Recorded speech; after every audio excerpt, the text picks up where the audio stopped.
태어나서 처음 연체하시는 분들의 경우 이제 그 독촉 전화는 뭐 물론이고 이제 문자만 받아도 진짜 머리 아프고 마음이 상당히 이제 불편하죠. 그래서 이제 채무자분들 중에 이제 연체를 경험했던 분들이 받았던 독촉 문자는 어떤 것들이 있는지, 그리고 법적으로 이 독촉 문자가 어떤 문제가 되는지 안 되는지 채권 추진법을 좀 보면서 저희가 좀 알아보도록 하겠습니다.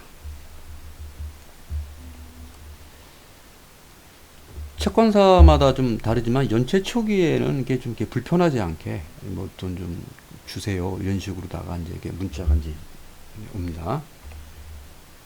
그리고 이제 5일 정도 이제 연체가 되면 그 신용정보 회사에 뭐 연체 정보가 등록될 예정이고 뭐 신용 등급이 뭐 하락될 수 있다라는 안내 문자를 받죠.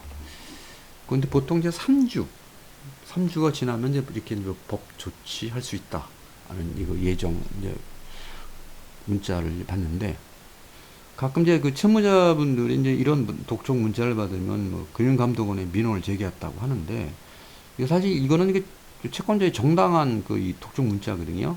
이거는 지금 뭐 금융감독원이라고 해도 이게 채권자의 어떤 이 행위를 막을 권한은 사실 없어요. 그래서 이거는 정상적이고요.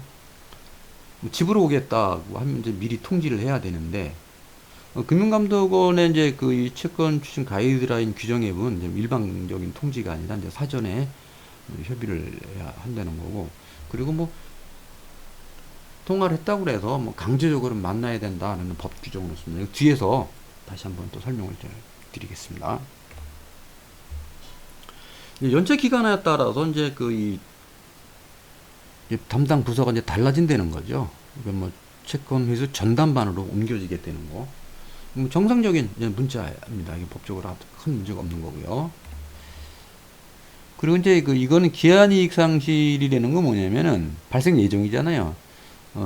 일시에 이제 갚아야 된다는 거, 갚을 수 있다는 거, 이거를 이 문자로 준 거고요.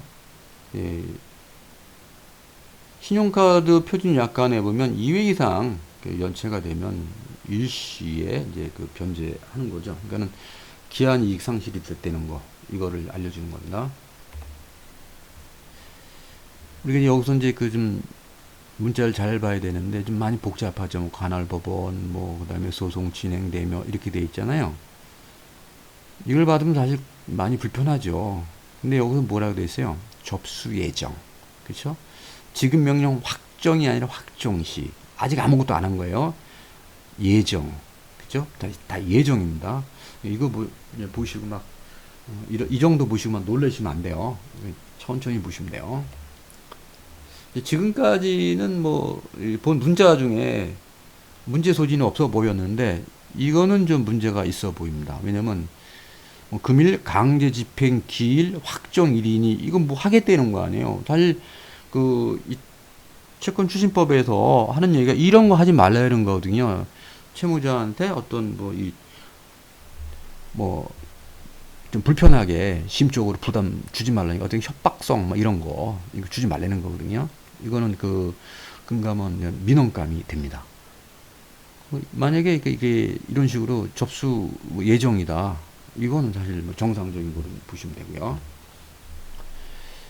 뭐 최종 마감 불이익 없도록 이렇게 나와 있죠. 이게 사실 큰 문제는 없어 보이는데 여기서 보면 이제 진행됩니다가 중요하거든요.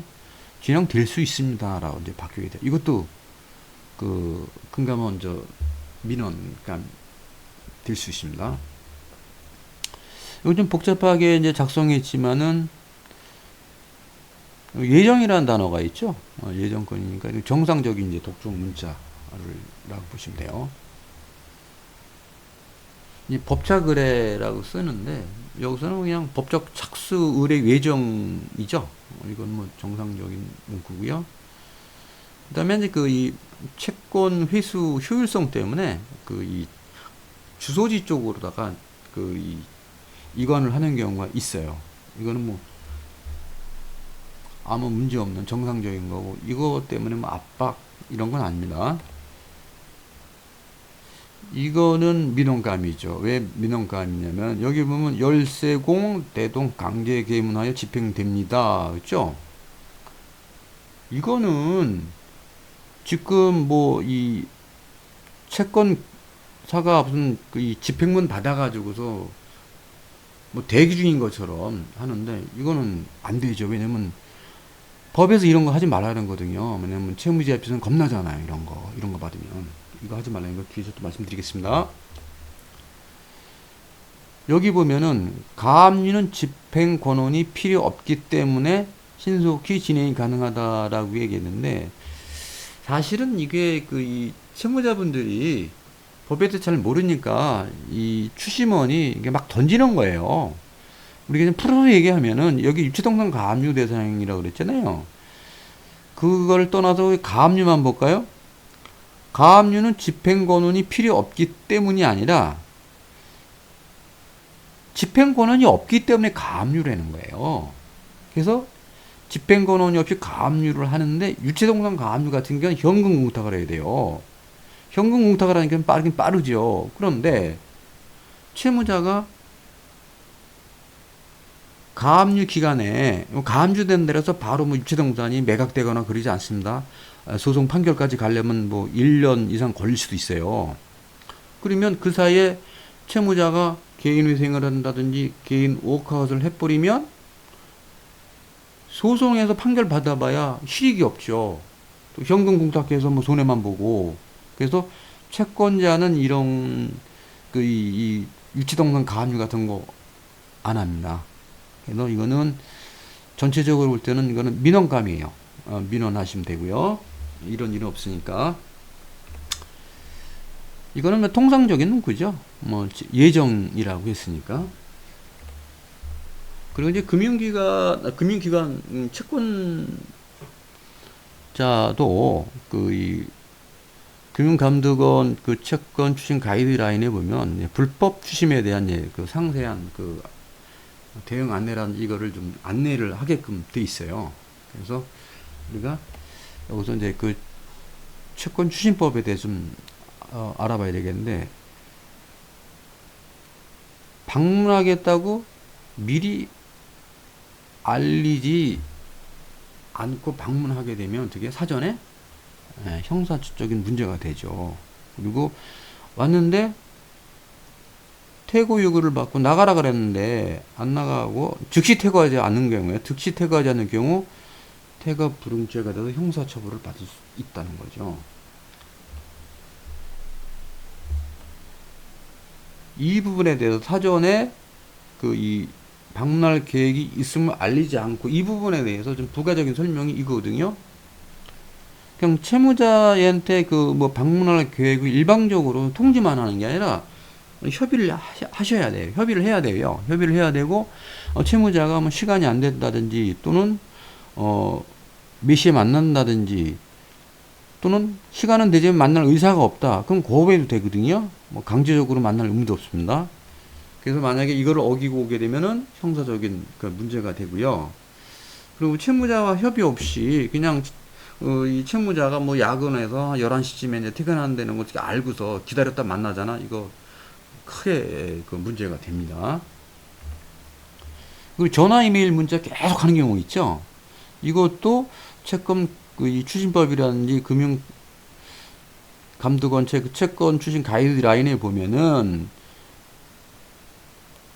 사생활 침해라든지 뭐 이런 이 평온을 해치는 행위로 이제 보거든요. 그런데 추심 성격이 아닌 돈 달라는 게 아니라 뭐 계좌번호라든지 이런 거 단순한 정보를 안내한다든지 뭐 이 채무자가 뭐 좀 알려달라 해서 했다든지 이런 거는 필수에서 이제 이 제외한다는 거죠.